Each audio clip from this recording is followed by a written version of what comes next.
Excellent. And we are live to the world. So good afternoon, good evening, good morning, or wherever you are in the world listening to us on LinkedIn Live, which is awesome.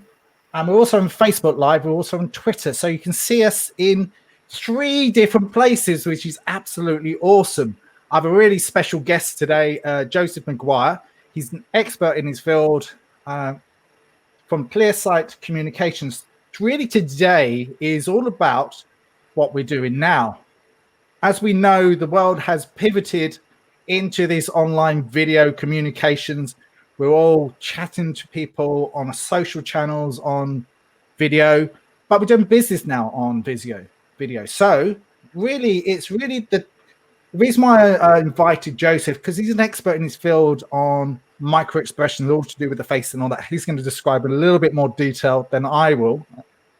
But we're discussing how you can be more effective at what you do when you're on a video call, but also look at the telltale signs of people's faces, what's going on in the face, what's going on in the shoulders, what's going on in the hands, and all other areas. So Joseph, you're welcome. Could you give you a little bit more of a better synopsis than I did of yourself? Good morning, Jason, and good morning, everybody. Thank you so much for the invitation and the very kind welcome. I currently describe myself as a facial profiler. I work with the ancient Chinese tradition of Mian Sheng, which literally is face reading, because the understanding is our faces reveal such a huge amount of information about our personality, behavior style, communication patterns, both in terms of how we receive and absorb information, how we communicate externally, how we engage with the project, whether we want to get it done quickly, whether we want to do it in great detail, whether we're thorough. All of those things, stress triggers and responses, and a lot more besides, all revealed in our static facial features. Then, as you mentioned, we can get into micro expressions, which is the fleeting expressions that occur when we're speaking or listening, and more often probably listening, and body language, because there's so many gestures, even on screen like this, that occur, which can be also very, very revealing in terms of how to communicate with the person, how to engage with them, how to build relationship, how to build trust, which, as we know, is an absolutely essential part of building any kind of long-term relationship, and certainly essential for long-term sustained economic success. So before we go any further,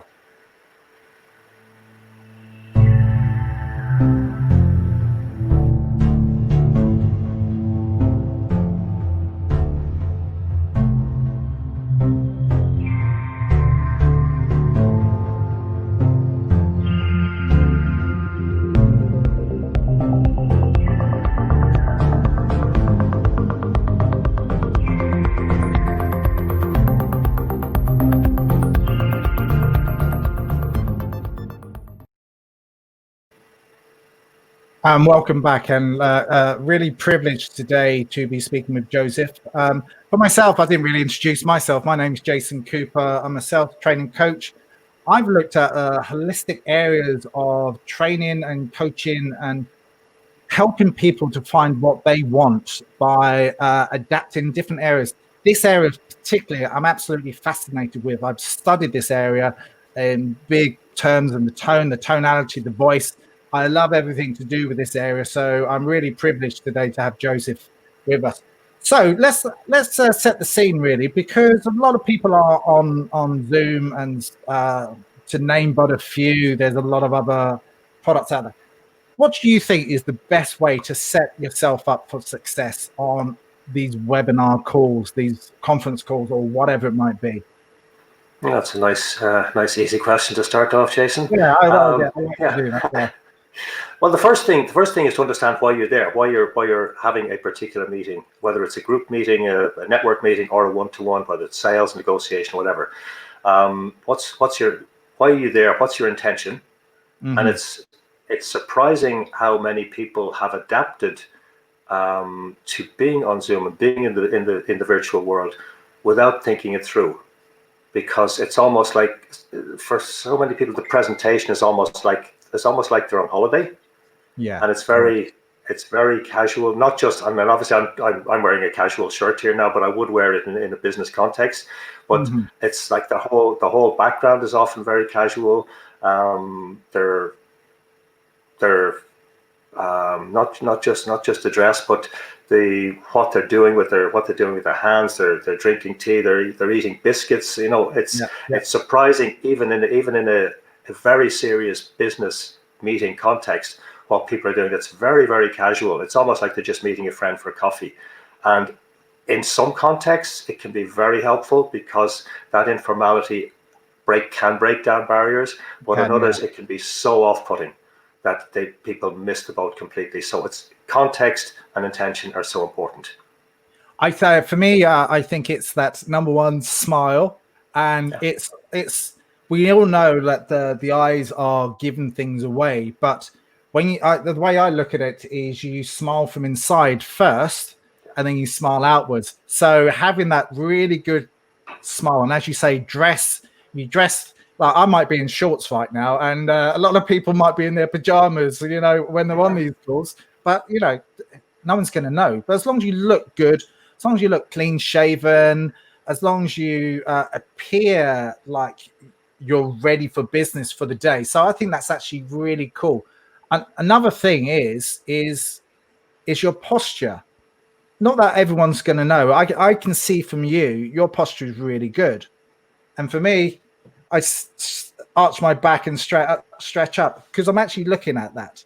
And I think another thing is to look into the camera, but we do get distracted from time to time because I have a second screen. So I'm not ignoring you, Joseph. I'm actually looking over there, and I have that intention of looking over there, but I have to tell you that I'm doing that. And I think if you can show a little bit of humanity there, and also is to keep a positive eye, I think. So what other suggestions would you say? Because we're going to go into it a little bit more in depth about the face in a few moments, because I think that's where everyone watching now is going to be looking at that. Yeah, the posture thing is certainly very important, and that we need to convey the impression that we are present and paying attention. Like I guess my posture has been heavily influenced by martial arts because I would have done martial arts in the past, and martial arts is very much about relaxed posture rather than the military thing, shoulders up, chest out. So what I've learned over the years is the more genuinely relaxed we are, as well as being present and alert, the more we're tuned in to the people we're engaging with. And the more open we are to the signals, more receptive we are to the signals. So that is absolutely essential. And then it's also, is our posture more forward, or is it really back, which tends to indicate that we're quite distant and we're maybe not really being present. Another big thing, and it's still an ongoing learning for me, is the camera, the presence of the camera, because of what I do, because I'm reading faces and micro expressions and all of that. My tendency is to look at the face on the screen rather than to look into the camera, which is what I should be doing when I'm talking. And that can make it appear as if I'm not speaking to the person directly. But we can get so distracted by that. And it is one of the areas that's kind of, I won't say it's a trap, but it's a tricky one because we're so accustomed to meeting people in person and engaging physically, or at least in physical proximity to them, and reading the micro expressions, reading the body language, all of that. And it's still a big adjustment, I think, certainly for me, but not for a lot of people I'm speaking with. And just one other just thing to mention there is that I came across a Harvard Business Review survey recently, which said that 80% of executives found it difficult to build relationships online because they're not reading the body language that they would normally be accustomed to, and that's a consequence. As a consequence, they're finding it difficult to know who to trust. So learning to adapt to this and read these subtle signs that we're talking about, or going to be talking about, is massively important. I think this is one of the key areas where we all need to pivot. We all need to upgrade our skills on, because again, we're not seeing what's going on below, and the legs and the arm gestures give a lot of stuff away about how we're communicating. But now like this, but we don't have that chemical reaction as well when we see Absolutely. people in the real world. I remember bumping into you in Tesco's in Dundrum a couple of years ago, and I can see you all in your. I can gain how you were, and you're feeling happy because it was running into this, that, and the other. But I understood where you're at. But now we're here. I just have to base my opinions and my trust and respect and in the integral respect based on you. So let's have a quick look at. Hopefully, I'm going to share my screen with the audience. So. Here we go, and hopefully that works. Does that work for you? Can you see that? Yeah, it keeps flashing for some reason. It does, and we have to adapt sometimes. I'm just going to remove that, and let's see how that works like that. And no, that didn't work at all. So adapt and improvise. That's one of the lessons of life anyway. Improvise, definitely, because sometimes technology that we do have doesn't work.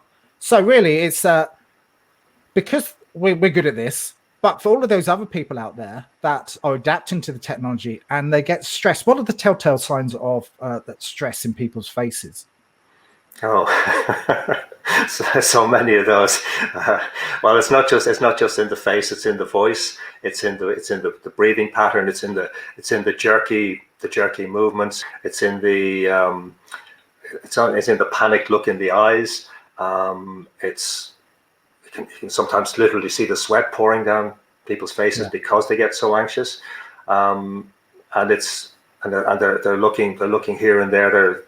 Their eye movements are just all over the place, but there's so many telltale signs.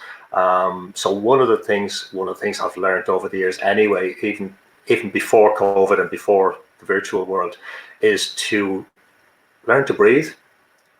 And it may sound simplistic, but to learn to just get into one's breathing before one comes on, and to be prepared for anything going wrong, and to accept that it's just part of the process if it happens. And if it happens, it's to just roll with it. And I think that's just what happened. Everybody has something wrong at some point. Yeah, I think you're absolutely right. That's just what happened with me. And I went, it's not working. So let's get creative and let's incorporate it within the system. I'll try again in a few moments and see if that works. Like if it doesn't, that's cool as well. But you're absolutely right. I think one of the big key things is your vocal cords, because people are receptive by how well your tone is online, but also your tonality. Obviously the words that come out is important as well, but I think that's a clear distinction in when you're doing these, because you might be speaking to people from around the world that have different accents and all of these big tech firms, and how they're going to cope with that. So I think another key thing is your tone, your tonality. So what would you suggest about hand gestures? Because you can't really see all of the hand gestures here, but people might be going like that.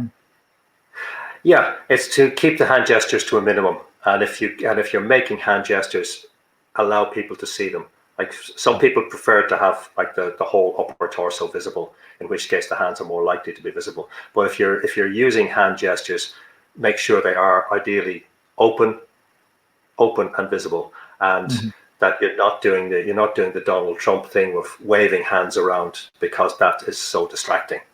Yeah, and it's almost like you're deflecting attention away from whatever it is you want to convey in terms of what you're saying and how you're communicating and what you're communicating about.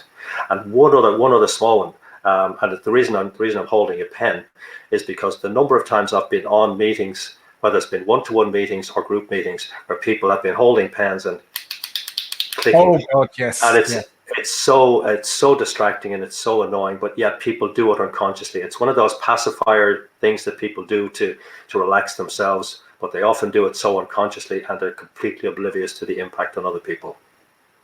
I also think that is you made a valid point there, but I also think this thing here, which is off, by the way, it's having those key distractions around you off or out of the room.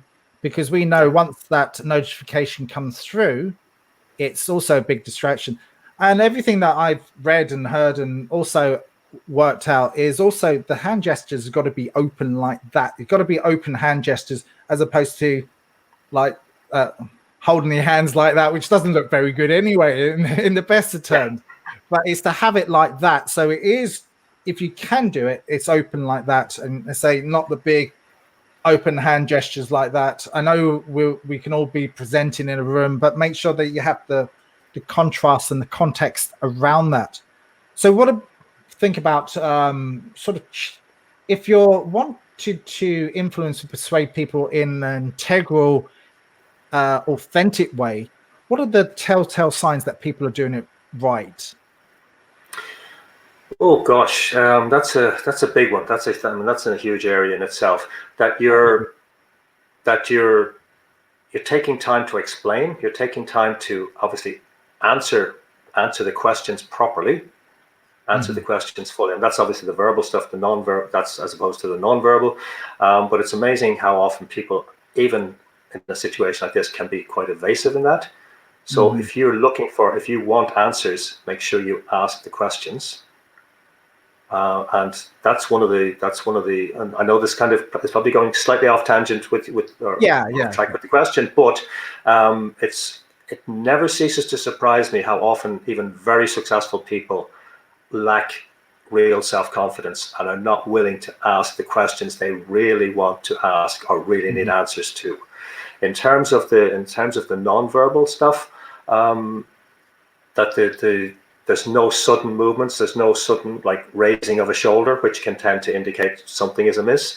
There's no sudden twitching, like the micro expressions we talked about. And the one in particular to watch for there is, and micro expressions are fleeting by nature. So, but the one to watch for is if the mouth tilts fleeting to one side or the other. It's the only micro expression that is unilateral or one-sided, and that one indicates contempt. You'll see it very commonly when politicians are being interviewed.